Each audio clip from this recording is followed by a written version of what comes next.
Jueves de la quinta semana del tiempo ordinario. Conociendo a Jesucristo por el Evangelio.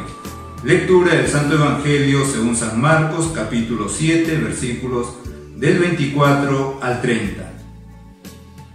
Se fue de allí y se marchó hacia la región de Tiro y Sidón. Entró en una casa y deseaba que nadie lo supiera, pero no pudo permanecer inadvertido. Es más, en cuanto oyó hablar de él una mujer cuya hija tenía un espíritu impuro, entró y se postró a sus pies. La mujer era griega, sirofenicia de origen, y le rogaba que expulsara de su hija al demonio, y le dijo: deja que primero se sacien los hijos, porque no está bien tomar el pan de los hijos y echárselo a los perrillos. Ella respondió diciendo: es verdad, Señor, pero también los perrillos comen debajo de la mesa las migajas de los hijos. Y le dijo: por esto que has dicho, vete, el demonio ha salido de tu hija. Y al regresar a su casa, encontró a la niña echada en la cama y que el demonio había salido. Palabra del Señor. Gloria a ti, Señor Jesús. Hoy día San Marcos nos presenta a nuestro Señor Jesucristo en un lugar que no era Palestina, por lo tanto, en tierras paganas. Iba a tener una conversación con una mujer pagana. Esto nos presenta San Marcos en el Evangelio de hoy. Pero recordamos que hoy día también se celebra a la Virgen de Lourdes, conmemorando su presencia, su aparición en aquel lugar de Francia en 1858, que de alguna manera ratifica el dogma de la Inmaculada Concepción, que había sido declarado dogma 4 años antes, en 1854. En 1858, cuando la Virgen se presenta, y después de varias veces que se presenta, en una de aquellas, cuando Bernardita le había pedido varias veces cómo se llamaba, le va a decir: yo soy la Inmaculada Concepción. El cielo confirmaba lo que la tierra había declarado. El Papa había declarado como dogma de fe, es decir, como una verdad que no se puede dudar, que la Virgen Santísima había sido concebida inmaculada por sus papás, Joaquín y Ana. Había sido concebida sin pecado original. Y esto que declaró el Papa como dogma, 4 años después, en esa presencia de la Virgen en Lourdes, lo estaba confirmando. Yo soy la Inmaculada Concepción. Y también hoy día la Iglesia celebra la Jornada Mundial del Enfermo, porque, entre otras cosas, en Lourdes es un lugar donde la gracia de Dios de alguna manera se presenta también de manera física, de manera corporal, devolviendo a muchos enfermos la salud. ¿Qué es lo que contemplamos también en el Evangelio de hoy y en tantos momentos de la vida de nuestro Señor Jesucristo?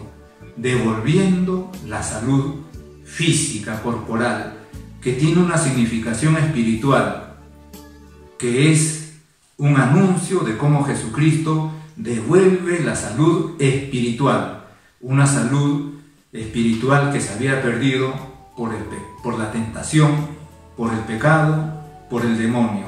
Y en el Evangelio de hoy contemplamos también a nuestro Señor Jesucristo liberando el demonio a una niña.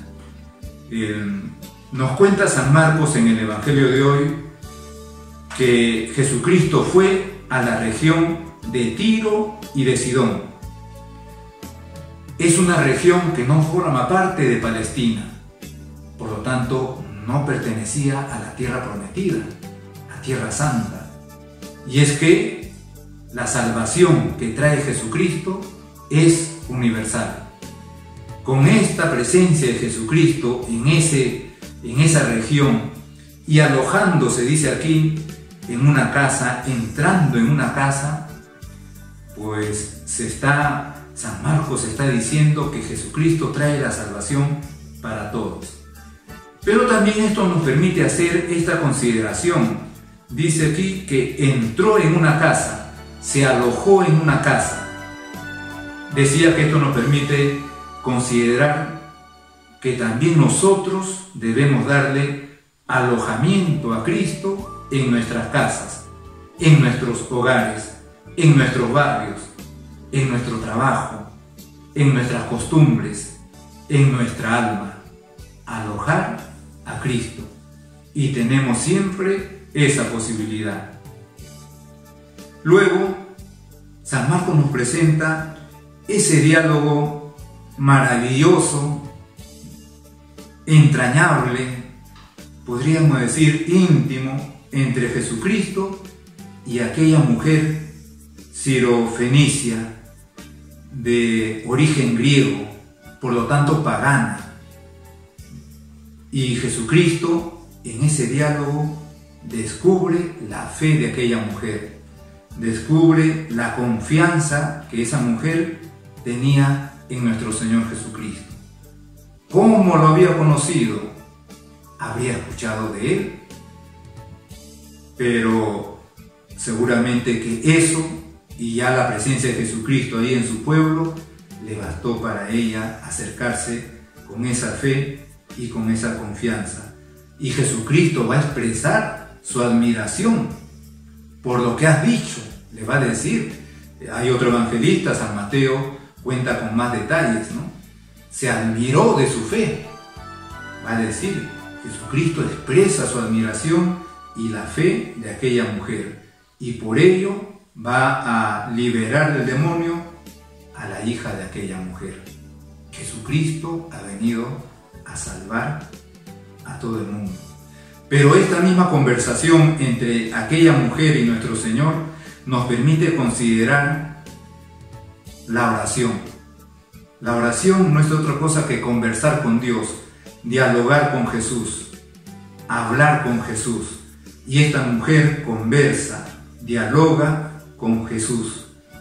Que encontremos cada día un espacio de tiempo para dedicarlo exclusivamente a Él.